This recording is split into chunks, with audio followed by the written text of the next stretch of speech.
Welcome to the New Schools Podcast. Who is Matt Barnes?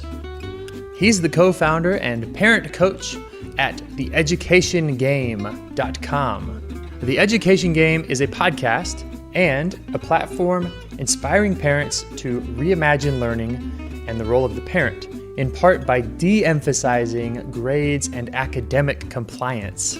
They craft custom plans and coaching to help families answer the question, how can we improve our child's educational journey regardless of the functioning of their school? So that was the short answer. Matt has quite the bio, and I'll apologize here in advance if I'm omitting anything important. Matt studied healthcare administration starting at Truman State University and went on to earn a master's at the University of Minnesota. He served in leadership at Texas Children's Hospital as Director of Business Development and Director of Outpatient Services, where he managed 150 or more employees. He distributed $500 million in health, human services, and education grants at the Houston Endowment and the Robert Wood Johnson Foundation. He ran an educational reform nonprofit and has served on 9 educational boards from pre-K to university. He served as Houston's representative on a national research initiative exploring the challenges facing boys and young men of color, which later became President Obama's My Brother's Keeper initiative. In 2004, Matt quit his job to become a stay-at-home father. He later founded and is currently the CEO of Barnes Strategies Consulting, which focuses on client and employee engagement within educational, governmental, and nonprofit institutions. In 2014, he launched the Educational Makeover, a learning lab that studies parent decision-making, mindsets, and capacities. And in 2020, he founded the Education Game. Today's conversation centers around the important differences between old and new models of education, the parent's role in helping children transform from passive to passionate learners, debunking some myths around college admissions, and how we can help children balance the use of technology with everything else. Your host today will be Shannon Falkenstein, founder of Acton Academy El Salvador, speaking with Matt Barnes. Hello, Matt Barnes, and welcome to the New Schools Podcast. Thank you so much for being here today. Excited to be a part. It's awesome. I can't wait. So just to the audience, we just both realized that we are born in the same year and grew up in the same hometown of St. Louis, Missouri. That's right. So we already have an awesome connection. We could have dated each other. And I know. I mean, it's who knows. Totally. Sliding doors. What was that movie? So tell me, Matt, about the Education Game. Yes. This is your latest project. Yes. So, I mean, I'll give you the short version. And if you want to dig in a little more, I'd be happy to talk more about it. So for all the parents that might be listening in their car, I'm going to ask you to pull over so that you can pay close attention, because we're going to really go fast in some of this stuff. So briefly put, I have been in educational leadership at the board level at 9 different institutions, from Head Start, so essentially 0 to 5, all the way up to a selective public university. Actually, I'm wearing the shirt right now. I didn't realize that wasn't on purpose. And everything in between. And the only thing that is a truth of my experience is that the system is dead. The school system in America is broken. Normal is broken. And the best thing for families is to now look for being weird. And that's what I've been doing for the last 10 years. I've been coaching parents as a parent coach. So I meet people anywhere they want to talk. I'm really willing and ready to have the conversation. But everything that I'm sharing now is about helping parents understand that the future is going to be nothing like the past. And how do you now begin to prepare yourself so that you don't get swallowed up by this disruption that is upon us right now, and COVID has really kickstarted the disruption even further. So that's what I do. We blog, we do podcasts, We have one-on-one conversations with families. They're welcome to go to our website, theeducationgame.com. It's free service. It's free until I can't handle it anymore. And at this point, I'm getting close. So if any parent wants to kind of kick around ideas, that's what we do. Wow, that is a great invitation. I encourage anyone in the audience to take advantage of that. And so tell me, if I'm a parent and I'm frustrated right now and I'm kind of getting that inkling, like you're saying, like this system isn't working. And I really realize it now because I've been seeing my kids at home and I'm watching how COVID is changing things and I'm watching how technology is changing things. Like, what's your actionable advice to me right now? So the reason we have a lot of one-on-one conversations is because it all depends on the context of the family, right? Every decision is contextual. So the way we begin though is we try to have the family become really clear about what success actually is for that family and child. And again, one of the things I'll often say to parents is, all right, pick one of the following. Do you want your child to have a great college experience and go to the best college in the world? Do you want them to have a great career path and know that they're going to be financially well off?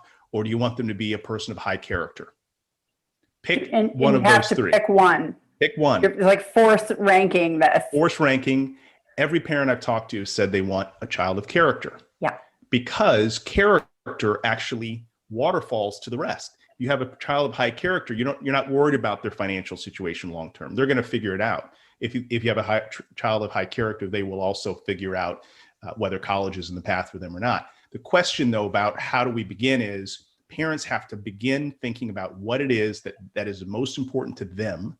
And as they define that, then they have to look at a gap analysis. So step one is vision. Step two is gap analysis. What are you getting from the school? What are you likely to get based on what you're seeing coming out of schools? And again, there's a whole conversation we could have about data, a whole conversation we could have about what a school produces and how. Look at the gap. And if you're not satisfied with that gap, then that presents and it forces a conversation about, all right, what do I do differently? So as parents are seeing that their kids are learning stuff that they could learn in an hour, but it takes them a week because that's the pacing that the school is after, and the child is completely disengaged, right? As parents see that, then they can start asking the questions, all right, I'm now in the market to try something different. And again, you have to be clear about what you're looking, what your outcome is before you really have a conversation about what I'm looking for. Does that make sense? Definitely. So they need to get really intentional about this. Yeah, we talk about it as you have to be strategic. It's like we use, again, called the education game. We talk in terms of sport oftentimes. And when you think about a head coach of a basketball, football, whatever, soccer team, they are incredibly strategic, right? They have a clear vision of what their goal is. They even have a timeline associated with when they hope to achieve that goal. They work backwards, right? Stephen Covey 101. But they also then create this assistant coach structure because they can't do it all. So they then have to pull in other folks to play an assistant coaching role around their child. They're trying to make sure that the environment around their team, or in case of a parent, their child, is going to help push that child and support that child to the ultimate vision. So yes, intentionality, definitely, but we're really talking about strategy. That's really what we're about. Okay, let's bring it down to a little more concrete. Okay. Could you give us, tell us a story or give us a great example of a family who was in this situation, worked with you, and then changed? Yeah. What was that about? What was that all about? Well, the conversation I had yesterday, a gentleman, very rarely do I get a gentleman that calls, a guy who has a 4-year-old.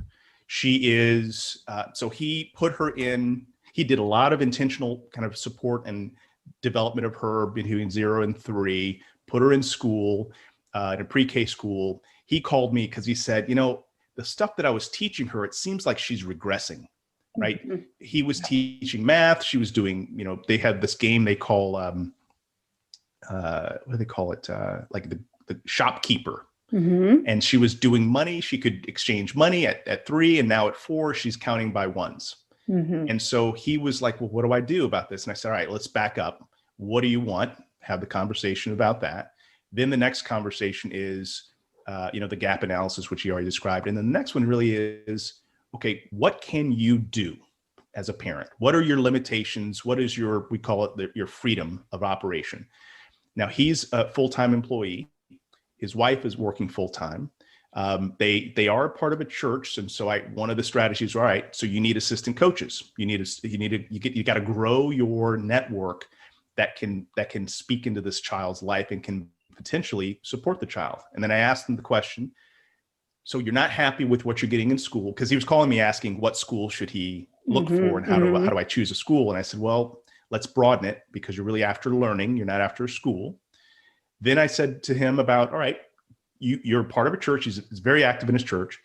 Have you had this conversation with other parents at the church? And he said, no. And I said, well, I'll be willing to bet you money that 8 out of 10 parents at your church are having the same conversation with their spouse, friends. So that we need to now gather them together to start kicking around what might it look like if we built something ourselves, because school is a very stable product. It's been stable for 40, 50, 60 years. It's unlikely that it's going to change quickly. So for this parent, if he really wants the goals and the aspirations he has for his child to occur, it's unlikely to come through the school. Schools are, as you probably know, are very good at creating widgets, meaning kids who aren't very creative, who don't know how to problem solve, who are not very good at being a critical thinker. They're terrible, though, at creating the kids that are going to be needed in the 21st century. Kids that love risk, that love failure, because heck, you're not going to produce anything unless you're willing to risk failure for it. And schools discourage that like from day one. So anyway, so for that parent, I hope I'm getting a little more specific. He needed to start to explore his assistant coaching team. He needed to have the conversation with families around different models like micro schools, like hybrid schools. And if he has to stay in a public or a charter school, then I told him we need to have a second conversation about creating a shadow school, which means, okay, they're going to be in school, they're going to be learning X, but then when they get home and on weekends and on holidays and definitely in the summer, they're going to learn X squared, right? They're going to really move the ball. But it all depends on the context. I talk to parents who are completely isolated often. They live in a city, they're unmarried, they have no social connection in the neighborhood or community. That conversation is very different than the one I had with this gentleman yesterday who has a community around him. So that's hope that gives you a little bit of a context of how we approach some of this stuff. Yes, it does. Okay, so let me clarify for the audience. When you say school, do you mean only public school, or are you also talking about private schools? It's all schools. So the school, by definition, I mean, when you hear the word school, what do you think of? You think of rows, you think of desks, you think of a teacher up front, bells, that's right, a schedule. You think of a teacher up front giving information to the child sitting, waiting, and passively receiving it. That is school. Public, private, charter, that is school. Now, if you talk about learning happens all the time. You can't stop your child from learning. The only question is, what are they going to be learning? How often? Is it something that's going to benefit them or not? They're going to learn. So then the question is, how do you create an environment that really accelerates learning, and the learning that is aiming towards where you hope your child to be? So yes, so when I say school, I'm talking about the traditional, structured, 5-day a week, public, private, charter school. Okay, conventional, any kind of conventional school. Yes. Let's talk a little bit about trying to change from the inside. Did you already have like a history of trying to change schools from the inside and then decided like, yes, it's not really working, and decided to go on the outside? I feel like I hear that a lot. Could you talk a little bit about that? Yes. It's longer than we have time for, so I'll be very, very brief. Okay.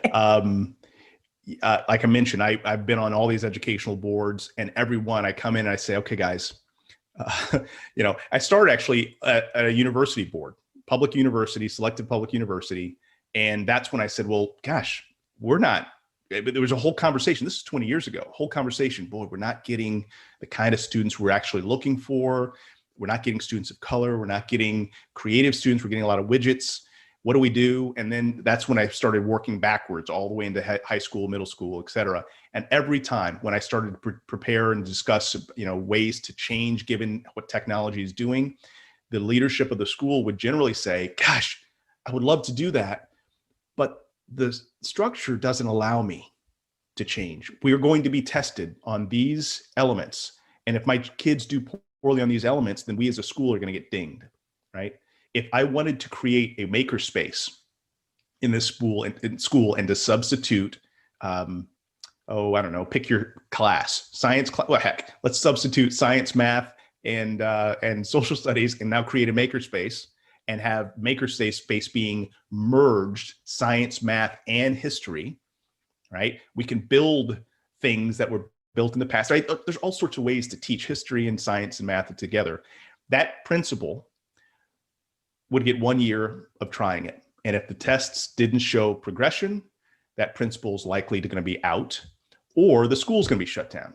So schools are tied into this long-term old school model of grades, conformity, standardization, and everything about now and the future is about individualization, personalization, creativity, building, production.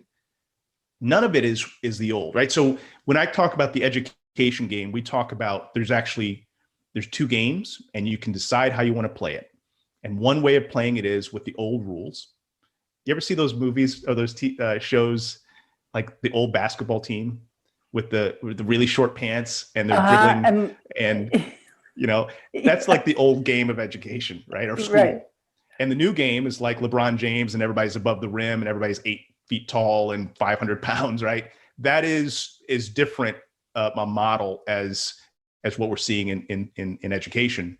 And one is going to produce a learner, a person who loves to learn, right? That is for me, that's the thing that I want most for my kids. That every day they're like, I'm going to learn something new because I love this, right? That is an aim for me and my family.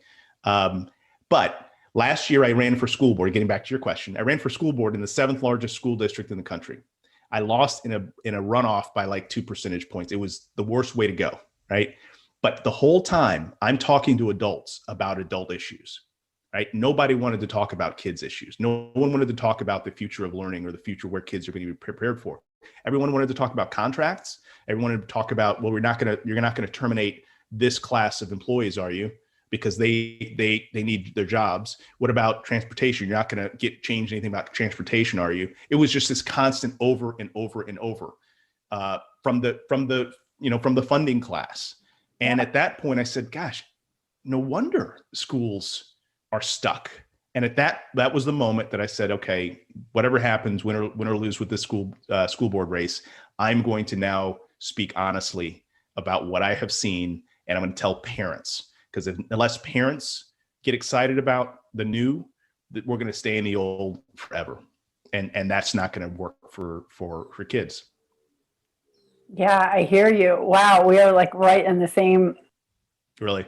Yeah. You're like ringing all my bells. Like we totally agreed the same thing. Like we were in a conventional system and my son by 1st grade, I was like, no, we're not doing this. The light was going out in his eyes. He was super bored, sitting in the desk, listening to a teacher talk when he would be at home, like doing carpentry and building things and blowing up rockets, and then it was like he started hating learning. And I'm like, pull him out. I don't know what we're doing, but we can't do this anymore. Well, and I didn't even give you my personal side of the story. I had a personal side as well, which we can talk about if you'd like. Yeah, I'd love to hear everyone's origin story. Like, how did you come to be, passionate about changing education, please? Yeah, so I mentioned about all my work on the school boards, but, my son was born, he's 18 now. Again, making this shorter, as he was about to start kindergarten, the Wednesday before he was to start school, there was a article in the paper about the principal of our school, great school, but the principal had told her staff that she wanted her grandson to be in a class with nice white neighborhood boys. And she said it a couple times, and she, the teachers brought this up, right? They brought it to the public. They actually said that we've complained about this. There's not been any real action. We're now going to go public with our complaints. This happened the Wednesday before school started, right? Friday, so it came out in the paper, or came out in the paper. Exactly. Okay. It was public. Well, it was inside of the school. The school knew about it, but no one had made it public until we got close to school, and teachers were like, no, we can't just sit on this. So the Friday before school started, the principal said she apologized. She just kind of lost herself. She was so excited with her grandson coming to her school that she just kind of lost herself. And I said, that's not the apology that I need, right? I need you to say you didn't believe it. It was a mistake. You were joking, something. It didn't happen. So on Sunday night, after we had set our child to bed, after we had packed his lunch, after we had laid out his clothes, we came to the point where we said we could not do it. We could not put him into that school. But what bothered me most was that I was actively trying to figure out how to do it. How do I still, despite the indignity that comment had and the indignity of her apology, I still wanted to figure out how to do it, because it was a quote unquote great school. Once we left, then what happened was I had to figure out how do I make my child who I want them to be. I had to now take the burden, and it's a privilege as well. 20 years ago, it was a lot harder than it is right now, not nearly as many people, but that is what started me on this pathway of going, oh my gosh, my child is capable of so much more. And we started homeschooling, then we found a hybrid model. The hybrid model gave us flexibility where we were in school 2 days a week and at home 3. It all spun from there. And every year we would say, should we put them in public? Should we put them in private? Should we put them in charter? Should we put them in hybrid? And every year we kept in the same model because he was light years ahead of his peers. By the way, he decided he wanted to go to public school his freshman year of high school. He's now the valedictorian of his high school, got scholarship opportunities all over the place, and he coasted. And I was angry for the last 3.5 years, because this is a kid who's capable of building nuclear reactors and rockets. Then the school was saying, hey, you're great because you're better than everyone else in the class. And that's not good enough for me. So I was really struggling, but it's again, a reminder about how the system does not lead to excellence. It leads to standardization, and standardization doesn't fly in the 21st century. So that's my shorter version of my origin story. Yeah. Wow. That's a real hero's journey of having that call to adventure of something bad happening and turning it into something. It's the best thing that happened, in retrospect. Yeah. Yeah. Wow. Thank you so much for sharing that. Yeah. So you have 3 kids, right? Yeah. And did all 3 follow the similar path? He's the child you're just speaking of is your oldest. Yeah. I assume. Yeah. He's the oldest, and he is a beast. He's an academic beast, and I can't wait to see what he does at university. He's going to the University of Virginia, UVA next year. Nice. He's going to kill it. My middle daughter, she wanted to go to public school too, so she got into the kind of the premier magnet school in Houston. It's called Houston HSPVA, Houston High School for Visual and Performing Arts. Huh. Loved it. Loved the culture, everything. She hated having to work 10 hours a day, right? She was working harder than I worked. Well, I've worked harder, but when I was 28 years old and trying to make a name, she worked 10 hours a day, straight A student. At the end of that year, she said, Dad, I don't want to go back. I had to sacrifice so much of the things that she wants to learn about. She's interested in art. She's interested in dance. She's interested in marine biology. She's interested in scuba. She's an excellent swimmer. And all that stuff had to get pushed to the side because of this 10-hour-a-day school environment where more is always better. What's that? Like to meet all of the requirements of school, she could do all the homework and all the testing. She couldn't do what her passions. She had no time, right? And she also said, I could learn all this in a fraction of the time. Why does it take 10 hours? Why do I in school 7 hours a day and learning, something I could learn in just a couple hours if I was at home on my own? And so she left. She then built her own educational structure. So she Last year, she was taking courses at the University of St. Thomas, sitting alongside 19, 20, and 21-year-olds, crushing it at age 15. Wow. Right. She was, building things. She was getting scuba certifications. She was, beginning to network. She now has a website. She's on LinkedIn. She's interacting now with people around the areas of interest to her. She's writing a book. I mean, there are things that are not possible in a traditional public-private charter structure because there's just no time. And kids are exhausted by the time they get done. So that's my second. And my third is following in the steps, in the footsteps of my second. She's writing a book at 15. Today, she interviewed the founder of a place called Healthcare for the Homeless, a guy named David Buck, because she has this interest in kind of passion around homelessness. And so she's been interviewing different folks via Skype. She likes to sew as well. She sewed a bunch of masks for the homelessness. I mean, these are things that just would be so difficult to have happen if they were in a traditional model. And I'm just so glad that they chose to stay out of it, because now they're able to expand their horizons and to build. Definitely. So I find that a lot of parents, when they're considering an alternative, they get worried, well, what about college? Yes. How are they going to get into college? So I'm always having to debunk that. And so would you help me do that right now? Happy to, because that's actually, my wife, she was the one that was like, oh, if they don't follow this pathway, what happens, right?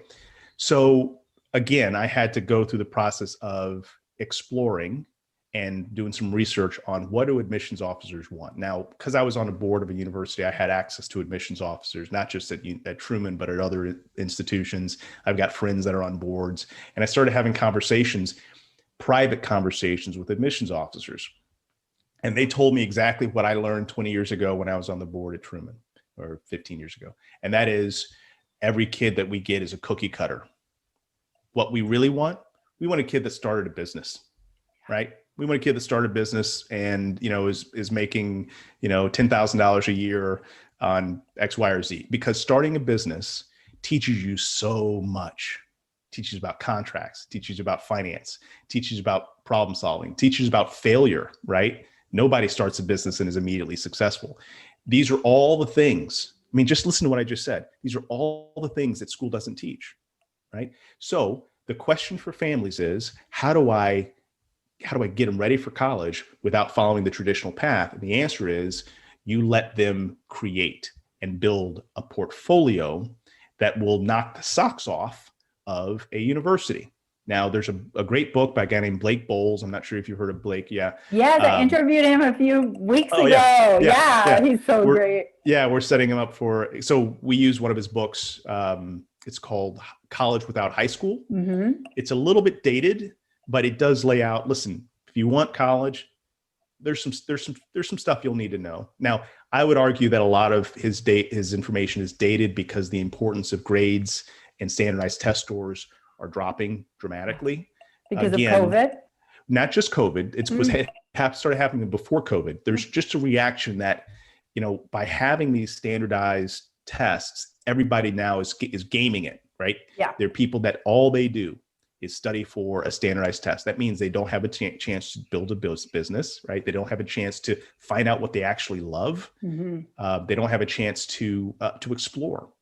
And so, again, I want to ask the parents that might be listening, consider for a moment, you're an admissions officer, right? And there are two kids that come to you. And one says, I'm a straight A student and I got a perfect SAT score and I volunteered at the Children's Hospital, because that's how you show that you care about people, by volunteering at the Children's Hospital, right? Right. And that's what I have. That's my portfolio. And you have another kid who has traveled, who speaks 2 languages, who has, check this out, has started 3 businesses and all of them failed. Yeah.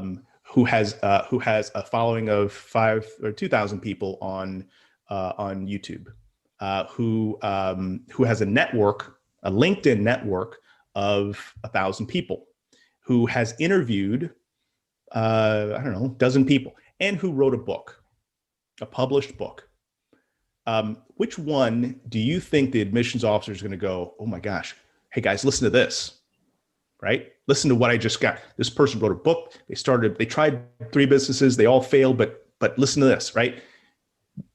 You have to put yourself in the mindset of the admissions officer. And again, you do have to prove that you have a certain level of competence academically, right? You have to be able to, but most kids can do that. And most kids who, when they find out, that they need college, they're going to figure out how to build their academic portfolio. And that's, again, a place where, for me, I give my kids freedom to find out what they want to do. But I also say, guys, look, there's some things you have to do, right? This is life. We can't just do all that we like to do.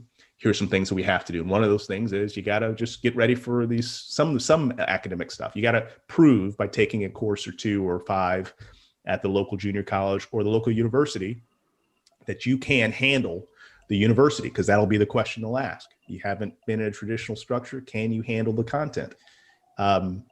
Most of college, if you think about it, is not the academic challenge. Most of college is the social challenge.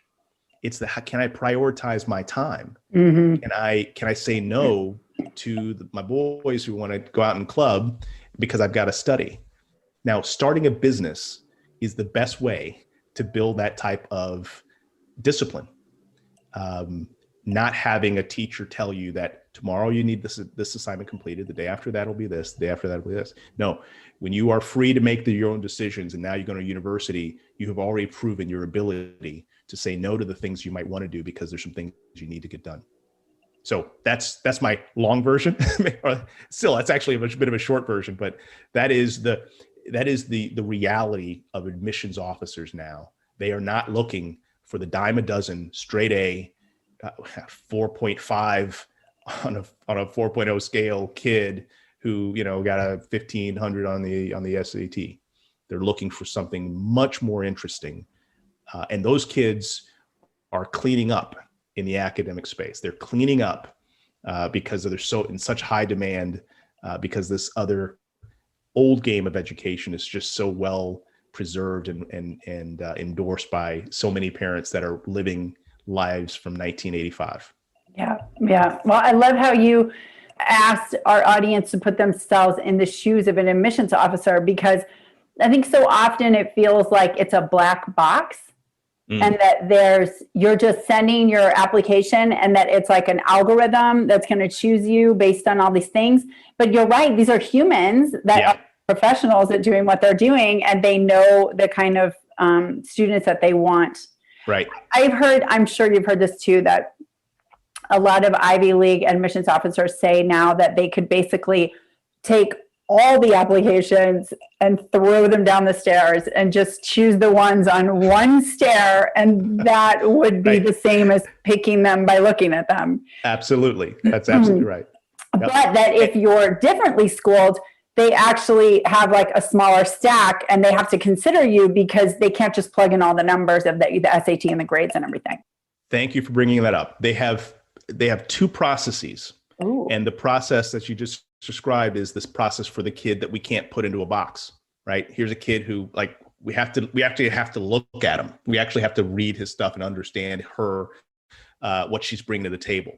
And that is where a differently schooled, let me change my language. A kid who is a learner just knocks the socks off of an admissions committee. And again, I have been close enough to see that happen, but I also know that here's another part.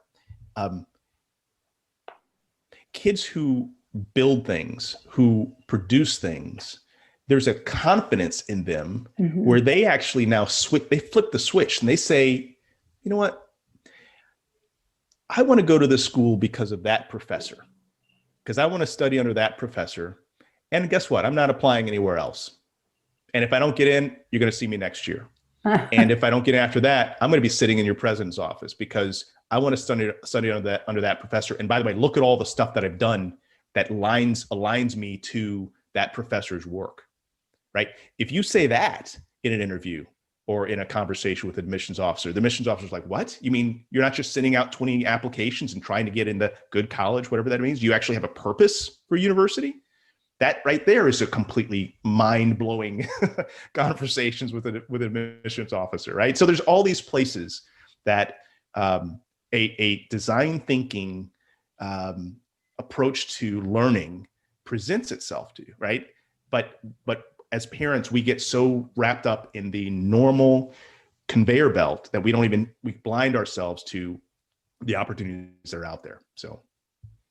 And I want to take that thank you so much. I want to take that a little bit further to employers, right? Like, I think I told you before the interview that my husband and I started a microbrewery, and my husband had studied electrical engineering. I studied anthropology. Like, we didn't know how to brew beer, and we learned everything. We didn't go to brew school. We learned everything from reading books, talking to people, and reading on the internet, and trying and failing. And it was really through that process and then hiring people that we realized most people don't know how to do the things that you need to do to run a business. And employees are difficult because they don't come with that spirit of entrepreneurship. They don't come with problem solving or initiative. It's like passively, someone tell me what to do. Yes. And we were like, I can't function with you when to be told what to do because I'm too busy.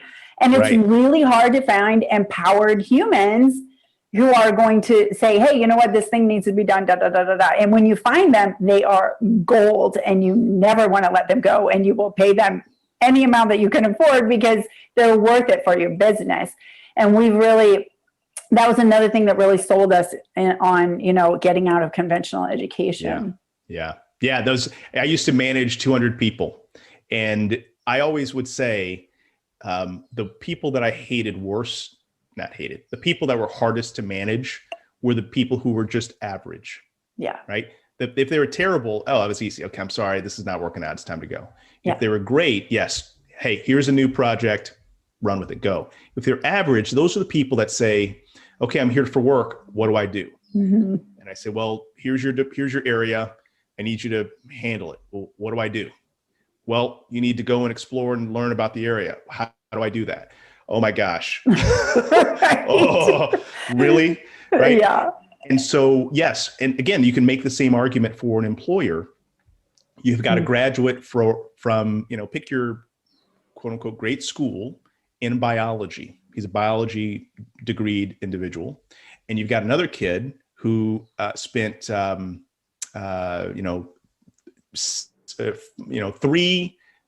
or 4 month experiences doing on the ground biologic research or activities or self-study or volunteering with a researcher in different parts of the world. They speak a couple languages. They've written a bunch of articles that now showing up on LinkedIn. On and on and on and on. Who is really interested in biology? Which one? Yeah. Right. And which one, when I bring them into my shop, they're going to teach themselves what they need to learn to advance and to support my work. It's always the person who has shown a pattern of self-directed problem solving, not the person that's been waiting for someone to tell you this is going to be on the test. Yeah. So employers are now waking up to this. In fact, I just sent a LinkedIn article that talked about it was titled Elon's Kids Are Learning in the New Education Game. Why aren't your kids? And I got over 11,000 reactions to that and a couple hundred comments. And there's this very clear pattern. Some are like, finally, someone is saying what I have seen in my own business, like you mentioned. Mm-hmm. And then I've got other people, many of whom work in education, not surprisingly, who say, you're wrong. Education is fine. We're doing fine. What we need is more money, or we need something else, but we don't need to change it. And just look around you, folks. Yeah. Like stop and look and imagine Uber wasn't here just a few years ago. Google, YouTube, Twitter, artificial intelligence is coming online in a big way. Like all these things are changing dramatically. We think the education system is up for that challenge.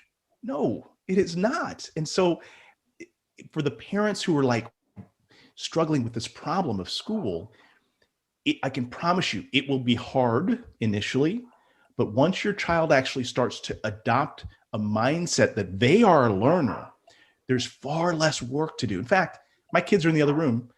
I haven't talked to them. I've talked to them, but I haven't get your work done. I do ask, and we check in on a regular basis. This is part of the coaching that we give too. You need to check in with the kids because initially they don't know how to do this very well. And so there's a whole conversation we have. We teach what we're about. You got to first define the problem or define what you want to achieve. Then you have to set up a plan. Most kids have never set up a plan. Then you execute on the plan, and then you have to evaluate it. And most kids never evaluate it because school does all that stuff for them. And so that's what I check in on. I said, what are you interested in pursuing? Okay. What was your plan? How's your plan look to get that? And then I start to kind of push on them a little bit. Well, have you thought of this? Have you thought of this? All right, let's execute. When should we evaluate that? Right.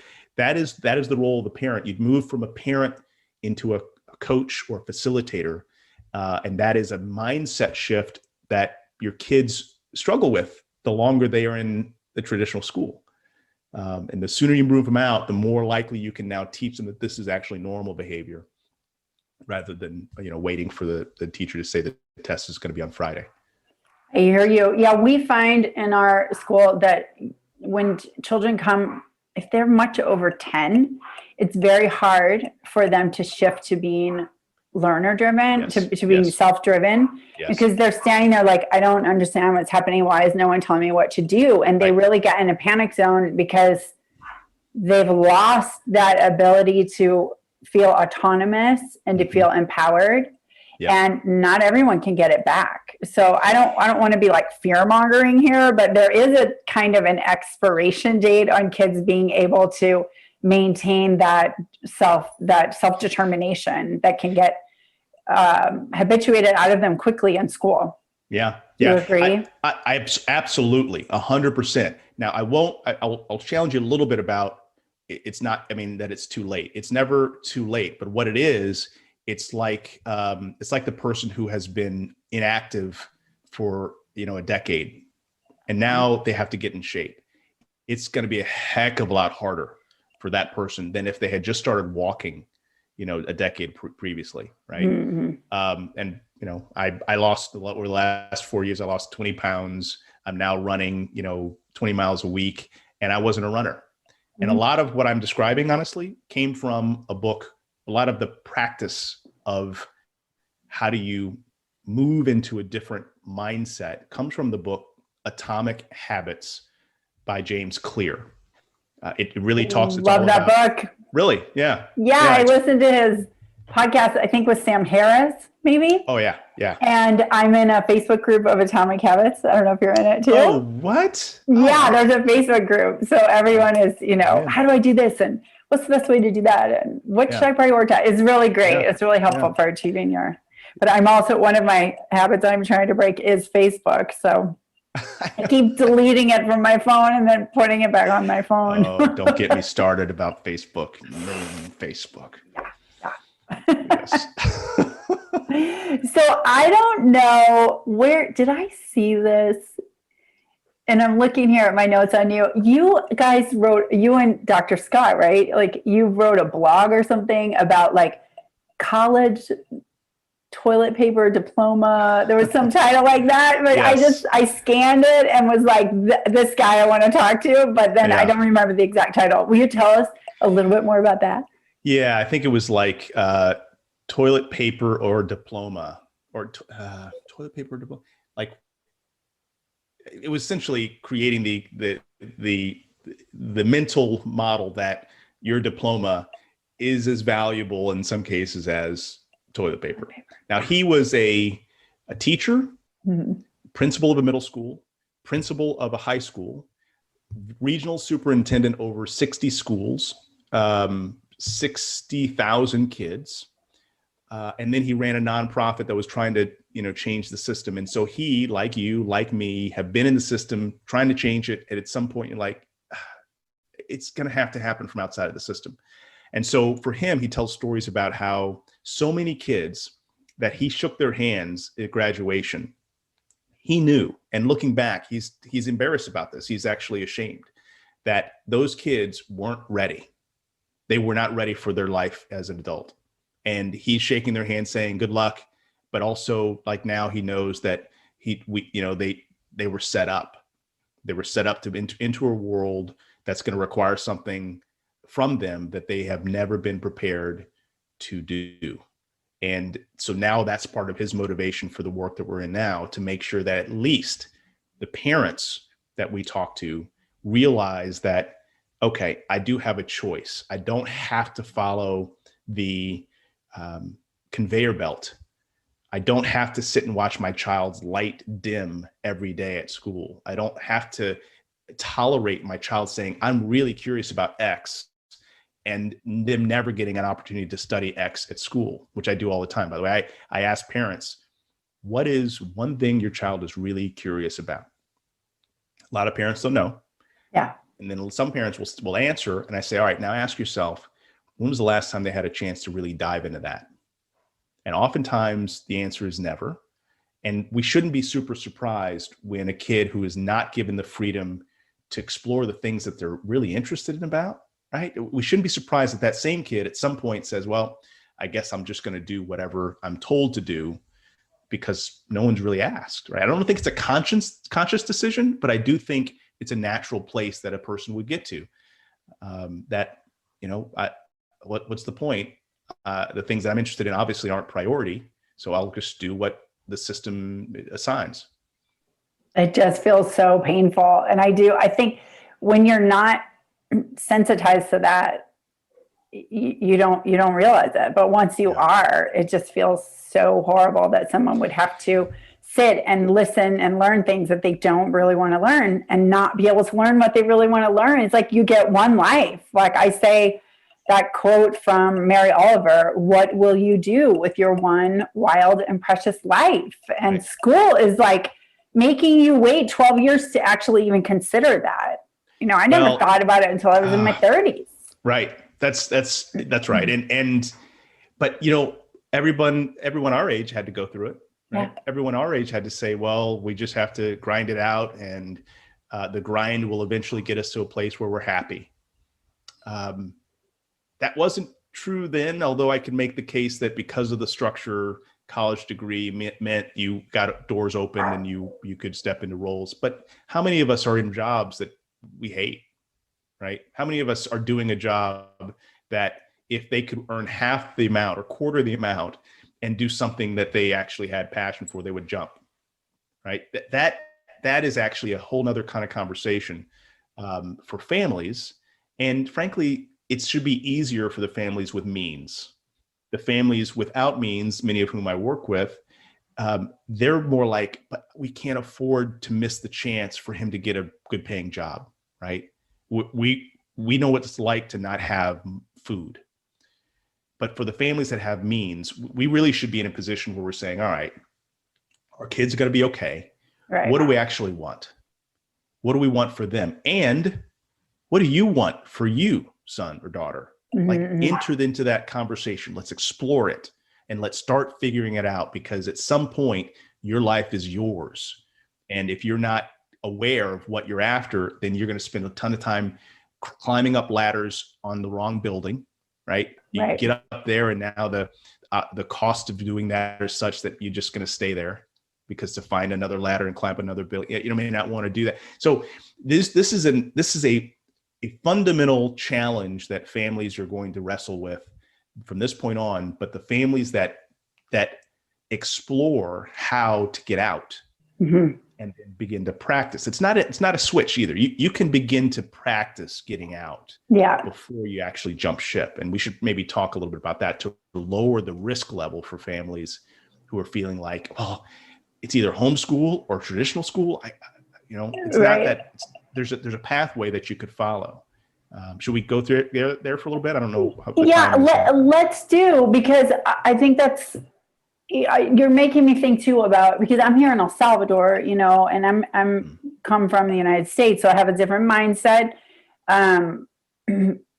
But here I notice that a lot of families feel definitely like, are you crazy? I'm not going to take my kids out of a proven system that's worked for 100 years and that gets my kid into a college in the United States. I'm not going to take them out and do this crazy thing that you're telling me to do, this alternative method. Why would I do that? And I'm like, no, but you have to understand, like everything you were just talking about, like they're going to be more ready for college and more ready for work if you take this alternative path, but they don't feel confident enough how do I say that? Like they don't have the mental model for that or the risk tolerance for that. And I understand, I really understand, but I do think it's a mistake in many cases. So let's talk about a little bit about that, how to like scaffold it or baby step it or you know what everything I'm talking about, by the way, are the baby steps. So the first is this vision, right? Again, back to this, and then the gap analysis. And these are all very kind of basic things. The next thing I talk about is starting a streak. And when I talk about starting a streak, it's picking one thing. Sports metaphor.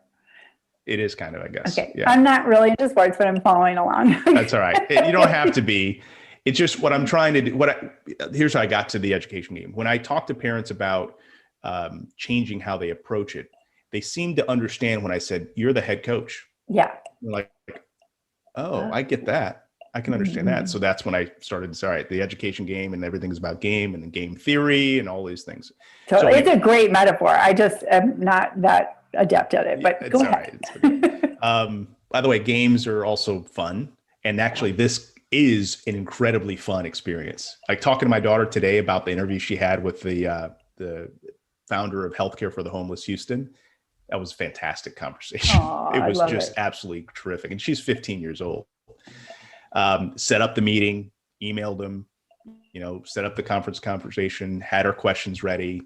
Fantastic. And she's going to write something up on her own. Anyway, so the streak is picking one thing that we as a family are going to do differently. Now, there's something on LinkedIn that I might send to you. It's called a dream map. It's actually a video I put together that says, okay, I recommend parents start with doing a dream map with their kids. And what is a dream map? It's an hour-long, super fun activity where you start with the kids and you say, okay, the next 12 months, I want you to now list the wildest, most unrealistic goals you can think of for yourself. I mean, let's get wild. And they'll say something like, run a 5K. And you're like, no, not wild. Wild. Wild. How about let's hike the Appalachian Mountain Trail? Right. That's wild. Right. Yeah. And so what it does is it throws off the shackles, at least ideally the shackles that we tend to put on ourselves. And it allows the child to say what they're actually interested in. Right. So hiking the Appalachian Mountain Trail is really about being outside, physical challenge, being in the mountains. My one daughter said she wanted to be on a Broadway. Right. And so, all right. So now let's break that down into small chunks. Now what we're doing is teaching the child how to solve a problem. You want to go on Broadway. What does it look like in the very small chunk conversation? Anyway, there's a video online that I can link to you that can talk through that. But once that is identified, I want to go on Broadway. What's one thing that we could do every day? Small. Atomic habits, small. Yeah. One thing we could do every day that gets you moving in that direction. Maybe it's stretching. Maybe it's, I don't know, it's depending on the age of the child. Maybe it's, spinning on your, whatever, right? But the strategy is that every day we're going to now mentally program ourselves to make a little bit of movement towards a goal. And that streak then is, again, a baby step, right? Have you spun today? And we're going to spin once every day before breakfast, right? And again, it's programming the child to, oh yeah, that's right. I have a responsibility. I have control over getting myself closer to a goal. Another baby step is on weekends, the habit of exploration. So if daughter says they're interested in, I'll pick my daughter, Broadway, every Saturday, we're going to watch something related to Broadway. About dance, about documentaries, about acting. I mean, we'll watch YouTube videos about how to act. We're going to, find books on acting. We're going to every Saturday, we're going to just like feed that interest and that curiosity. And then spring break, we're we're actually going to, I don't know, do a play. And on Friday, we're going to perform it. And it's going to be, ghetto fabulous. It's not going to be great, but it's going to work, right? We're going to do it, and we're going to record it. We're going to send our friends and tell them about it, right? That is now how you're starting to build the muscle memory of how do I lead learning, support learning in my home rather than wait for it to be done. And then the last kind of way to ease into this is you start setting your child up for the summer months. So maybe in March, April, you're starting to say, okay, guys, this summer we're going to do something super cool and super different. We're not going to just send you off to a summer camp, right? We're actually going to make summer camp, right? So what would be the wild summer camp experience that you would want to have here in our backyard or at the park or at a friend's house? What do we need to build? What do we need to maybe buy, but what tools will we need to get schooled on? And that summer, then you begin that process and you watch your child and you watch them learn stuff that you didn't think they were capable of. You watch them learn how to handle a power tool or multiple power tools at the age of 8.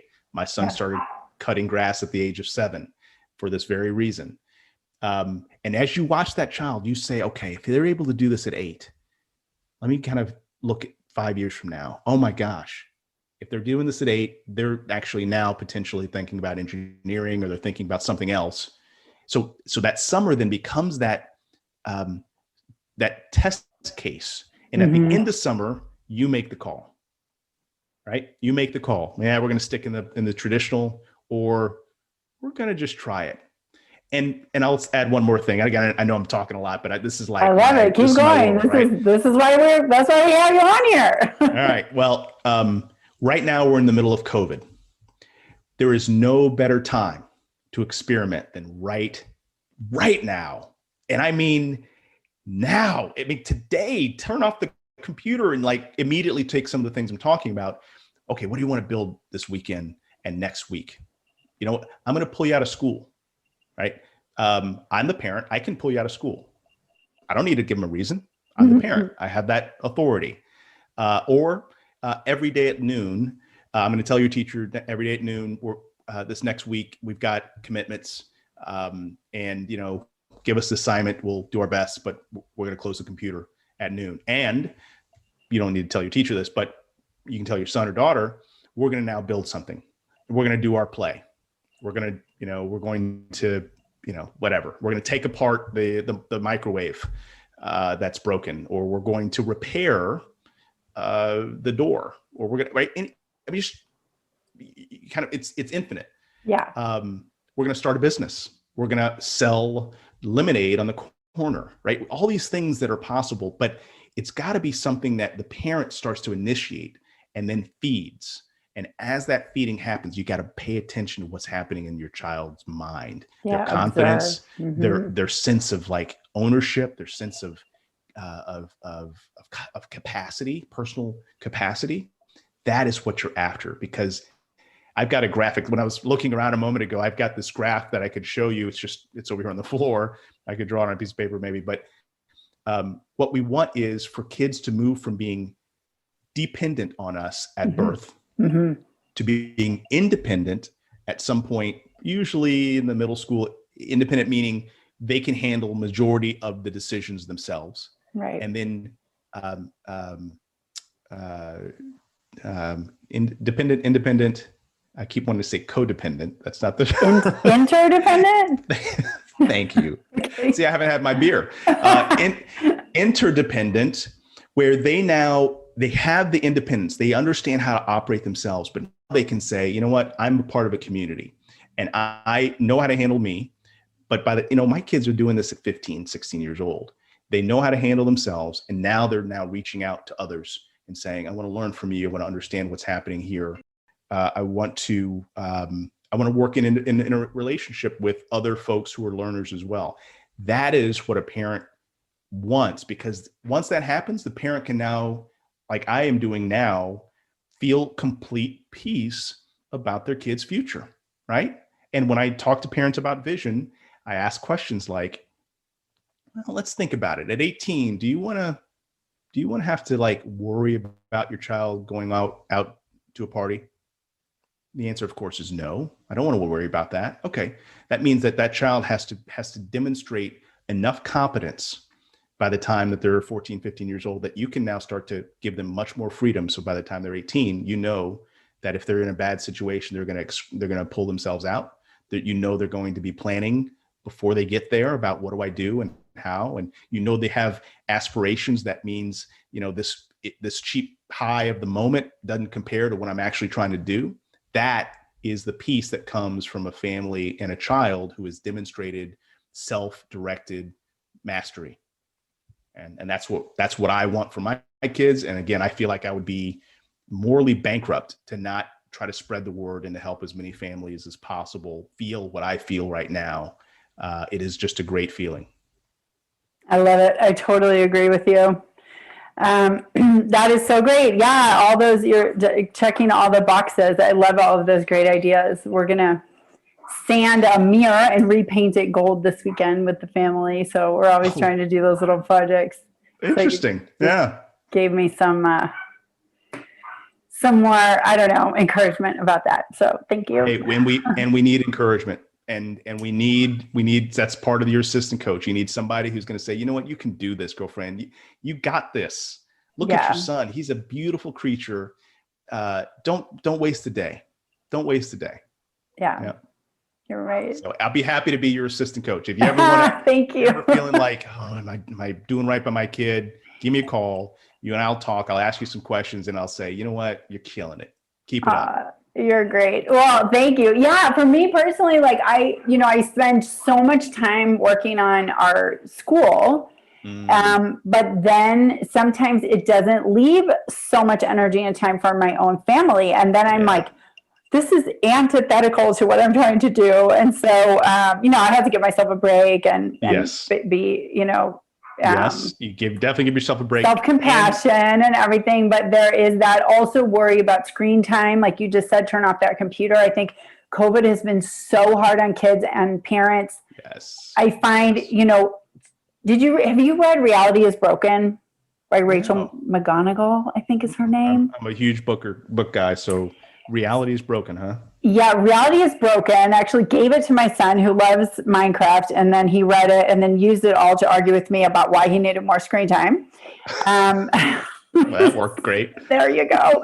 So anyway, she talks about how in the real world today, when you and I were growing up, we were out riding our bikes in the neighborhood, building forts, lighting fires, shooting BB guns, whatever. Like it was so free range and wonderful. But nowadays, as you know, even though the world is actually safer, people feel more threatened. And so they're, keeping kids off of, in the house and everything. And now with COVID, so she talks about how children are constantly seeking adventure and games and everything you were just talking about. And so now, of course, they're doing that online.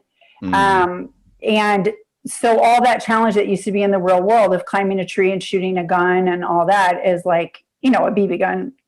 Yeah, I know what you mean. Yep. But is that now kids are going and they still need that, but now they're going into that rabbit hole of the internet, which of course has all these other attendant problems. So how do you, in your family during COVID, like how are you balancing all of that? Yeah. So it was easy, relative speaking, with the television, right? In fact, we haven't had a television in our house. I don't know. It must be 15 years. So how do we battle that? It's contextual and it depends on the child. So it's some combination of arming the child, studying it. Like this was one of the things that I said, look, guys, we're going to learn a lot about technology, social media. We're going to watch some documentaries. We're going to watch YouTube videos around what's actually happening in social media. And you don't have a choice. You're going to listen to it. And then we're going to talk about it. We're also going to look at other kids and we're going to watch their behavior and we're going to analyze it and break it down. And that girl there who seems to be really, really, really interested in her looks. How does that happen? Do you think she's as interested in her looks as she is in her brain? How does that happen? Do you think the boys are interested in her looks or her brain? Right? I mean, there's a whole conversation. We have a ton of conversations at the dinner table about that. But then I run tests. right? Just like you would run tests if you're giving your child a dangerous tool. And let me just tell you, y'all, every parent, I hope you're hearing this. The cell phone in your child's pocket is the most dangerous tool that I have ever seen. And it's dangerous, not because it's going to hurt them physically, it's going to hurt them mentally. So I would argue you got to train them. You got to train them how to use that technology. I'm not suggesting that you don't give them the access to the phone ever. I'm saying you train them and then you let them have access to the degree they can prove their ability to manage and to handle that responsibility. So what we did was a ton of monitoring early, right? We set rules and parameters, and when they violated the rule, we came down fairly hard on them, meaning you lost privileges. You lost privilege not just to the access to the computer, but you lost privileges for other things in your life as well. And then as they got a little older, we gave them a phone. My kids were traveling on the city bus to and from school. They were in a hybrid school, and they were riding with adults, at the age of, I don't know, 8, 10, maybe 11, 12. Nice. Which again, I would strongly recommend it. Great experience. That's why my daughter, by the way, is interested in homelessness, because she saw a lot of homeless and she was like, what in the world is going on? How's this happening? Anyway, we'd run tests and we would monitor. And, one of my kids, they will remain nameless, got into some soft porn, and we caught it and we talked through it. And my child actually said, here's the phone back, right? Because this child knew that the limits that we were putting on were actually healthy, and she didn't feel like it's trying to be gender neutral. Yeah. I've narrowed it down to 2 of my kids. One of my kids didn't feel like they could handle that freedom. Mm-hmm. And so that's what you want. And then we came back, 6 months later, and we said, all right, we're going to go ahead and run this pilot and trial it again. Here are the rules. Never in the bathroom, never in your bedroom. Mm-hmm. You come home, you put it in this bucket. And it's my phone. It's not your phone. It's my phone. I'm paying the bills. Right. There's no code that I don't know. There's no app that gets put on it before you have a conversation with me about it. Mm-hmm. And so, one of my kids last year asked to get on, I think it was Instagram or something. And I said, well, look, it is a phone that is mine, but I'm going to let you make the decision about it. Mm-hmm. Child got on it. 2 months later said, you know what? It's a complete waste of time. Yeah. And it keeps sucking me in. I'm just going to get rid of it. Got rid of it. So that's the kind of decision making that makes me go, you know what? I don't have to worry about that kid. Yeah. I don't have to worry about it. They're going to make good calls. They're going to stub their toe, but they're not going to make, the lifelong errors. They're going to make the, week-long errors. Right.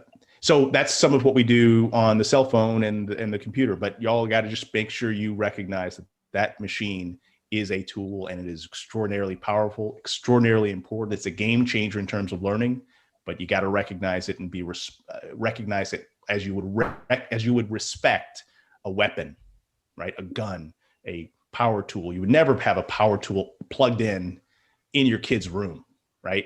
Just hanging out. You would never do that. You never put a gun in your kid's room, just out on the table.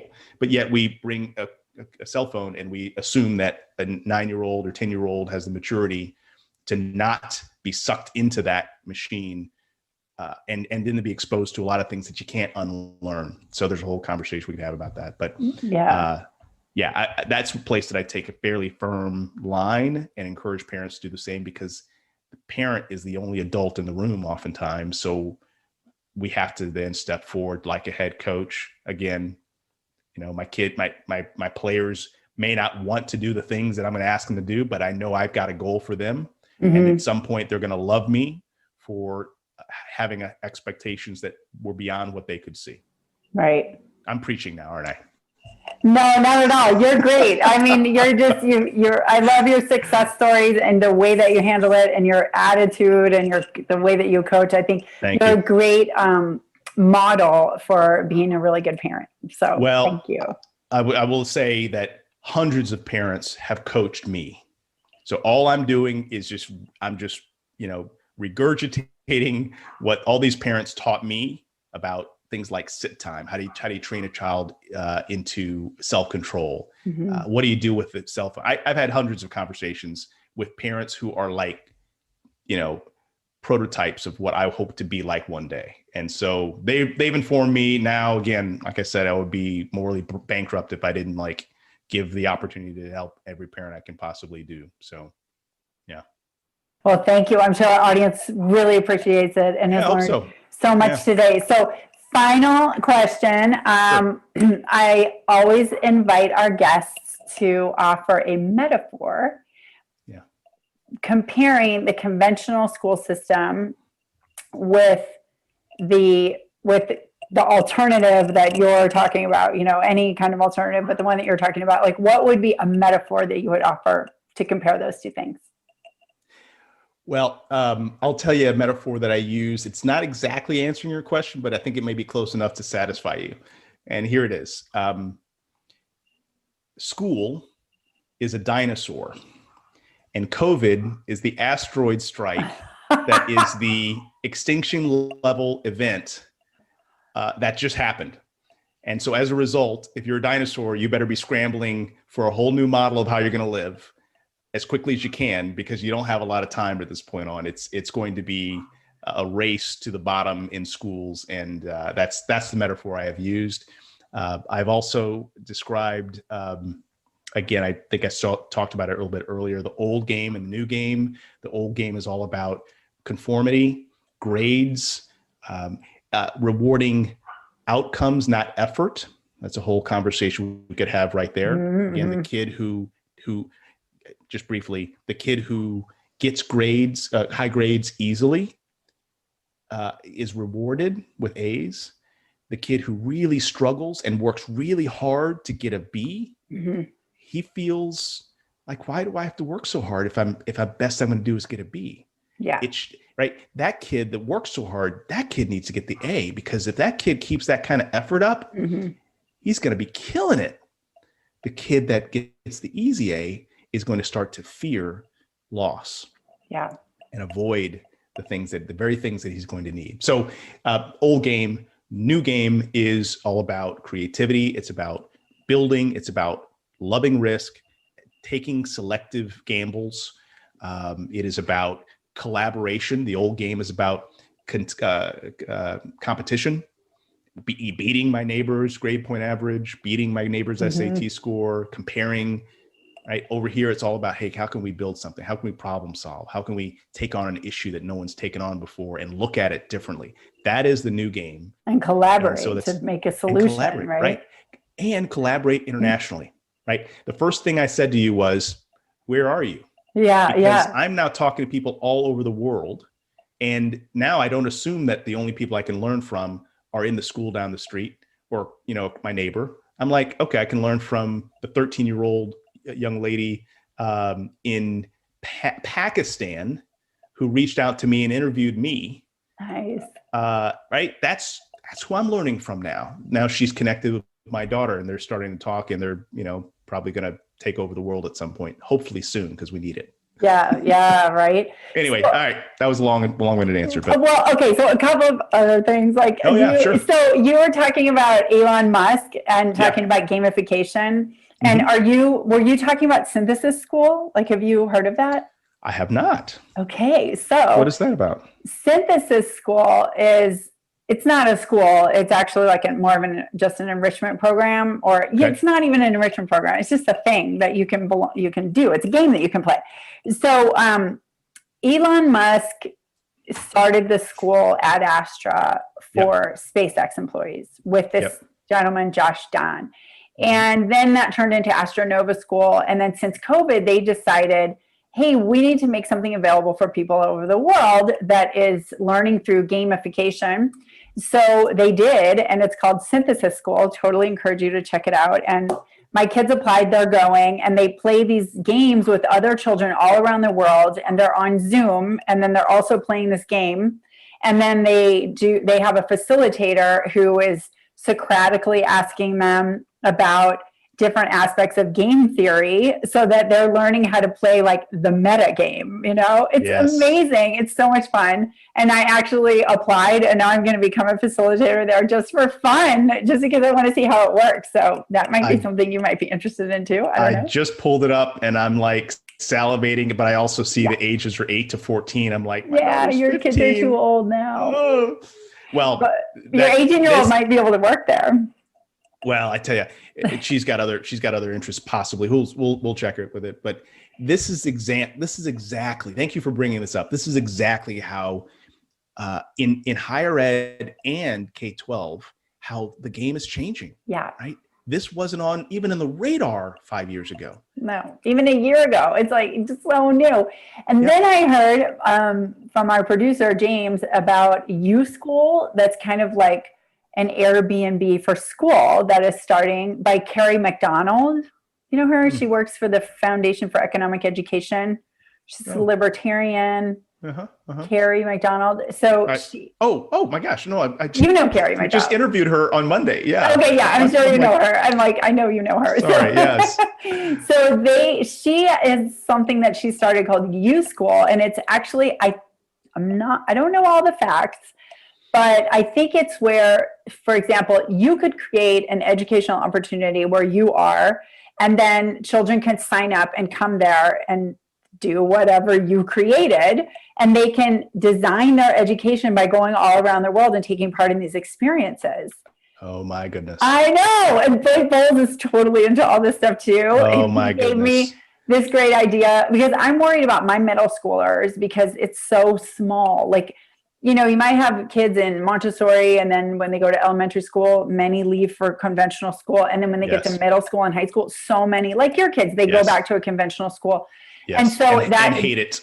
Yeah, but that social group gets smaller and smaller. And Blake's like, you need to be collaborating with people all around the world and creating these experiences. And I was like, maybe I will. So we started networking. We took advantage of COVID, and now we have a virtual middle school studio, and we're working with Venice and with St. Charles, Missouri, and they're doing a whole thing together. So it's like the possibilities are limitless. It's so exciting. Absolutely is. There's a program called Nobel Explorers, which you may have heard of. I'm writing this down. Nobel Explorers, a guy named Andrew Sachs, great guy. And he's, not coming from the education space. He's coming from the tech world. And he's like, why aren't kids talking and working online across boundaries? And so for that program, the kids, the adults are almost completely absent.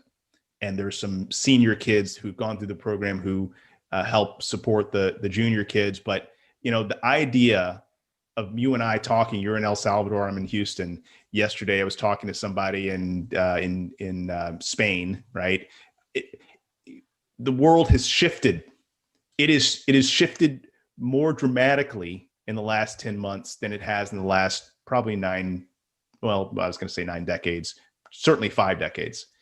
And as a result, if your school's not changing like you were doing, then you're falling further behind. I mean, if there's no other, how do I explain this in a way that parents go, all right, I get it. Yeah. It's going to be hard, but I'm going to adjust. Right. We're that, I can't remember what it's called, but it's the curve the innovation curve. Roget's innovation cycle, adoption exactly. cycle. Yeah, adoption cycle. So we're kind of, for me with my school, I feel like we haven't crossed the chasm yet, right? Because everyone's like, not really sure I want to do that. So we're still struggling to like keep enrollment up and everything, but it will happen. I know it will happen. We're just the first crazy ones doing it, Yeah. We're that first crazy dancer, and we need like the second dancer to come along and join us. Yes, I know exactly the video you're talking about. I love that video. Love that. Yes. So we're in that situation, but at some point there's going to be that tipping point where it falls over. Definitely. Or we're going to artificially keep extending it, and then not the United States, but anyone who's still doing conventional is just going to get like creamed by some disruptor who comes in and totally changes it. And I don't know, like, what do you kind of think? I mean, I know we can't really predict, but do you want to just like talk a little bit about that too? I know I've kept you way too long. No. I'm glad I love this stuff, right? Me this too. is now, we can predict. We Okay. just have no idea if it's accurate or not. Oh, Right? okay, So right. I predict all the time, right? So here's my prediction. That there are going to be two groups of kids and families that are actually going to jump into this headlong, head first, and really go. And those groups are the folks who are way outside. Let me say differently: the folks who are the most discouraged, the most dissatisfied with school, traditional school, and that's on the kid side and the parent side. Those folks who who are like, gosh, there's something wrong here. Those are going to be the ones who are going to take advantage of this first, and then it's going to be kids internationally. Like this girl I met from Pakistan who doesn't have many options. So she's online, right? And she's online and she's going, oh my gosh, I can learn. I can build businesses. I can talk to people all over the world. I can make connections. My network is now explosively growing. So if she wants to go anywhere, she just has to send a couple notes and like, sure, you want to stay here? Come on, right? I'll be happy to invite you at my house. Right? I met her dad. Dad's amazing. In fact, it's just anyway. So again, parents and kids who are really dissatisfied, and kids internationally who don't have many other options but the internet. The ones who are going to be the laggards in that adoption cycle are going to be the kids and parents, the parents who went to Ivy League, the kids who are straight A students, who are doing really well in the traditional. It's going to be extremely hard for that kid and that parent to say no. Right? They're going to be the last to move. And what's going to happen is these folks are going to, the former group are going to overwhelm the old winners. Think of it this way, another metaphor. Yeah. There was a time that buggy whip manufacturers made a lot of money. Carriage producers made a lot of money until Henry Ford built the first Model T. And those buggy whip manufacturers and carriage manufacturers, they held on as long as they could. And the ones that were the last to change were the ones that were most successful in the old model. Now, everyone who couldn't afford a buggy whip, or a carriage, they're looking at Henry Ford and they're like, okay, let me try one of those because I can't afford the horse and buggy. Let me try one of these. And those folks then ended up doing better in their farms. They did better in their sales, et cetera, and put the, ultimately the final nail in the coffin of buggy whips. School is a buggy whip. Yeah. That is the world has great shifted. Metaphor. I love that. Yeah. Another Acton owner wrote, who her husband runs the Acton and she works for Vivaldi, which is a consulting group in New York City. And she wrote a great article. I'm going to send it to you, but it's about, she compares what's happening with COVID and education to the Renaissance that came after the plague. And so she says, like, the plague cleared all that dead wood out. A bunch of people died. It upset the whole social hierarchy and everything. Properties then became empty that new people could buy them and stuff. And I thought it was just a really apt metaphor also, and very optimistic. Yes. No, I'm optimistic. I think we're on something that's going to be amazing. And again, looking at how my kids operate, I'm just thrilled. I'm thrilled that they have these opportunities in front of them that they can build and find what they're passionate about and go deep. And, the thing of, again, last comment, I don't know, we can go on this, we can do this all night, but then we have to go get a beer. That's right. My beer is refrigerated. It's got to be nice and cold. I'm going to be ready for it. But I mean, we can drink it here too. Right, exactly. So anyway, I could go on and on. I'm wildly optimistic. I am sad for those who are really struggling through COVID. I'm sad for those who are really anxious about their kids. I'm sad for those who are waiting for the school to reopen so they can put their kids back in and hope that things go back to normal. I am on a mission to make sure that those parents know that normal is dead. Schools are the dinosaur, the buggy whip. Like, we could go on and on with metaphors. And the sooner that people can at least get their head around that, the sooner that they can begin developing a plan. And I want to be able to help with that. Again, it will be free as long as I can, but I'm already getting a lot of pressure to start to charge because I just can't handle what we're seeing. So anyway, it's a great opportunity for families to prepare their kids for a life that'll be beautiful. That's great. So tell me, Matt, we're going to have all of your contact and everything in the show notes, but let's say somebody wants to go right now to take advantage of that offer. What is the URL that they should go to? Go to the www.theeducationgame.com/contact, and there'll be a button there that says schedule a 30-minute free one-on-one conversation. And in that conversation, we'll probably have to spend a lot. We'll be really brief, but I'll try to get a sense of what your context is. You may have heard already about some of the questions I'm going to ask. What's your vision? What's the gap analysis with where you are? And what's the streak that you want to start? Tell me about your assistant coaching around you and your family. Those are the things I'm going to be talking about. And I'm going to try to aim parents towards a plan that can help them get prepared. And then, of course, reading our blog stuff, reading, our videos and things like that will be ways to keep them up to date on some of this stuff as well. So yeah, theeducationgame.com/contact and schedule time. Fantastic. I am sure our audience will take advantage of that. They better be quick, because I think you're going to be inundated. So thank you so much, Matt Barnes, for being here with us today. It's been a pleasure. Mutual Admiration Society. Love it. We're both on the same page with everything. And it is such a fun time to be doing this. Agreed. And I'm going to visit you in El Salvador at some point and continue to practice my Spanish, which I have been learning on my own as well, by the way. So awesome. Come on down. You can have an immersive experience. And also, a lot of people don't know this.